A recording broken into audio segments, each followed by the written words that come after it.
Mahigpit din ang kapit ng mga Aguilar at Villar sa kanilang political stronghold, ang Las Piñas. Sa pagtatapos ng ikatlong termino ni Imelda Aguilar bilang mayor, tatakbo siyang vice mayor, katambal ng kanyang anak na si April Aguilar Neri na siya namang tatakbong mayor. Mahigpit na makakalaban ni April ang kanyang pinsang buo na si Carlo Aguilar. Pawang mga kapatid ni Senator Cynthia Aguilar Villar ang mga magulang ni na April at Carlo.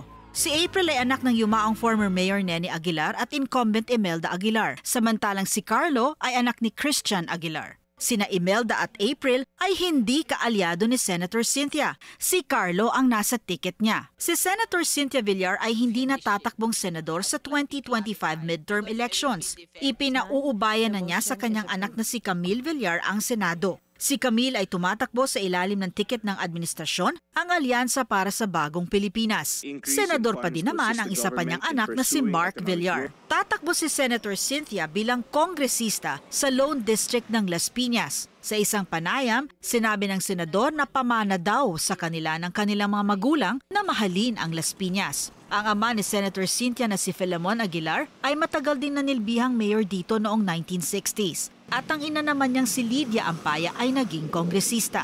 May tatlong humahamon kay Senator Cynthia. Ito raw ay para maputol na ang political dynasty sa Las Piñas. Una ang 28 years old na si John Barry Tayam, isang senior high school teacher. Pangalawa ang incumbent councilor na si Mark Anthony Santos na dating kaalyado ng mga Villar sa Nationalista Party. At ikatlo, si Attorney Louie Redoble ng Kapatiran Party. Noong 2022, kinalaban ni Attorney Redoble si Camille Villar para sa pagkakongresista.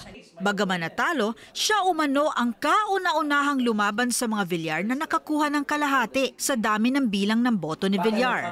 Ang nagpapapigil sa pag-unlad ng ating bansa ay yung family political dynasty. Kasi walang pantay na oportunidad sa ating mga Pilipino. Kung ikaw ay kontrolado mo ang politika sa isang probinsya, isang syudad, lahat ng mga negosyo yan, dyan sa syudad na yan, sa lugar na yan, kontrolado mo rin. Pangalawa, wala pong kompetisyon na mangyayari. So kung walang kompetisyon na mangyayari, hindi po lalabas ang galing ng tao.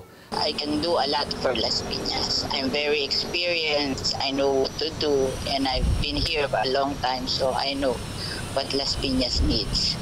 To emphasize what I have accomplished for Las Piñas, and the people will judge.